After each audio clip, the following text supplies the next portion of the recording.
Mirë se erdhe në botën ku askush nuk është i pafajshëm.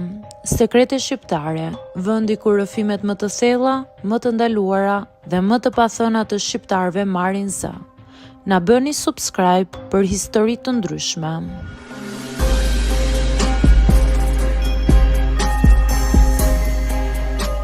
Jam shtatzën me burrin e kunatës.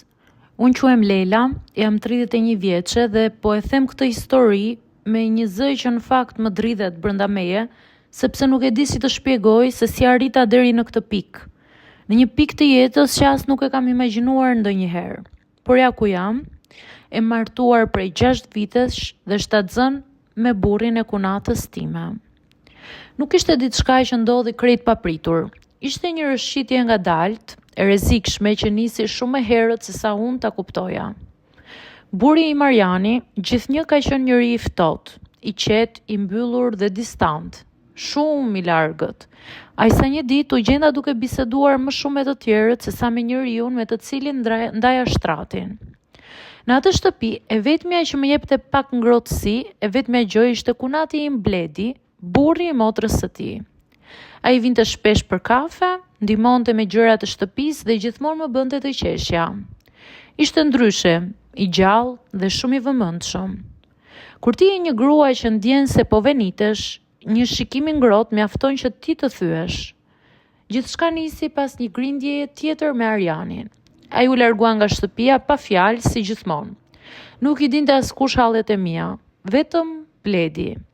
Atë natë kur trokiti për të parë nëse isha mirë, diçka tek unë u thye për gjithmonë. Nuk dua të hyj në detajet e asaj nate, por mjafton të them që ishte hera e parë që ndihesha sikur dikush po më dëgjonte. Ndihesha e gjallë. Ajo që ndodhi më pas ishte një marrëdhënie e fshehtë që zgjati për muaj dhe muaj të tërë. Mes fajt, frikës dhe një ndjenje që nuk e kisha përjetuar kurrë më parë. Unë e dija që ishte një gabim. Ai e dinte gjithashtu. Por çdo herë që përpiqesha të ndalesha, më dukej sikur më këputej diçka brenda shpirtit. Deri kur një ditë, vonesa ime e muajit të ciklit nuk ishte më thjesht një stres.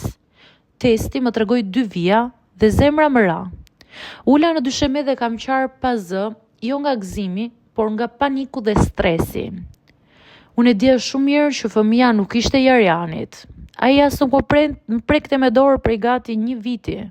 Martesa jonë ishte vetëm letër. Kur i thash Bledit, fytyra e tij u zbardh. Lela, kjo nuk duhet të ndodhte. Tani jemi të dy të shkatruar. Por kush ishte më shumë i shkatruar? Normal që unë, sepse isha gruaja që do të mbante në bark fëmijën e burrit të kunatës. Sa herë shoh veten në pasqyrë, nuk njoh personin që kam përballë. Nuk e di çfarë do ndodhë më pas, nuk e di nëse do e rris këtë fëmijë vetme, apo nëse vërteta do shpërthej dhe do shkatroj 2 familje njerësh.